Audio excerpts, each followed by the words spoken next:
Watson Davis was widely known as Sivad, but he was not the only one. There was another, a lesser man born with the name Sivad, unfortunately forced, like a creature of the night, to be shrouded in the shadow of the great man.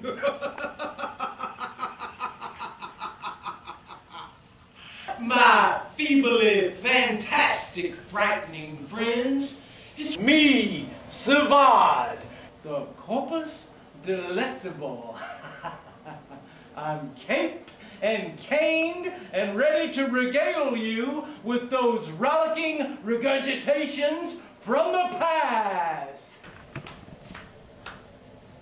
Well, I'm a Sivad impersonator. Pardon me, tribute artist. People think he's that faker doing that act from the television, but not so. My husband was born Arcangelo Copernicus Sivad della Castrato. He was almost a great man. Not at all like what's his name? What's his name?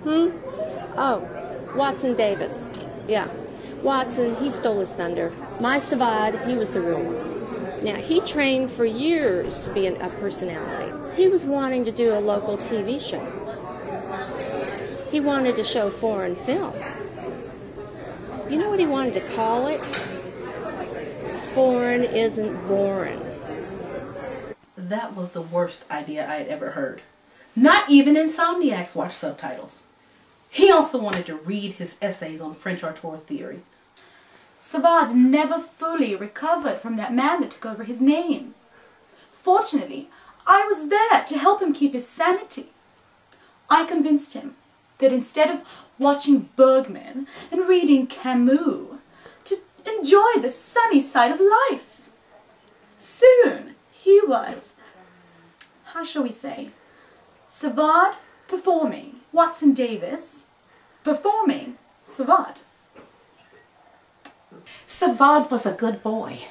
He just had dreams bigger than this town. I wanted him to grow up to be an existential philosopher and knock some sense into Jean-Paul Sartre. But he started watching French films, and I think Brigitte Bardot took control of his id. Nothing personal, Mom. And really, his object cathexis need a bit more anti-cathexis. Oh yes. His mistress was a huge help in fostering my husband's delusions. That trollop made him forget all about his own dream of bringing foreign films to the common people, and before long he's prancing around in that silly hat and...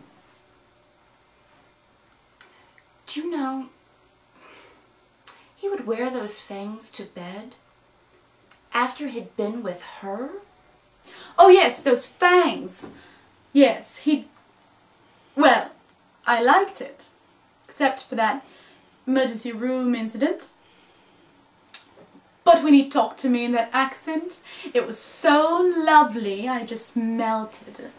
Like when he described those scarab beetles from the mummy's tomb as an upheaval from an evil weevil gone medieval. 'Twas dreamy.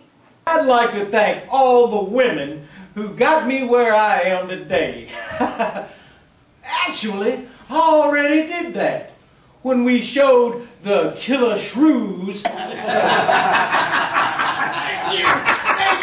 Now, you know I love my wife.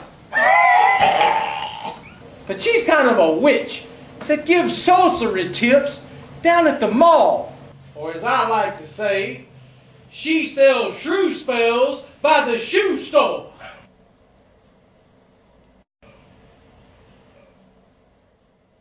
Someone take my agent, please. I can book him at coffee shops and small horror conventions, but try to get 20% out of that and live. The only people that want to see him are guerrilla grindhouse geeks and geriatric journalists.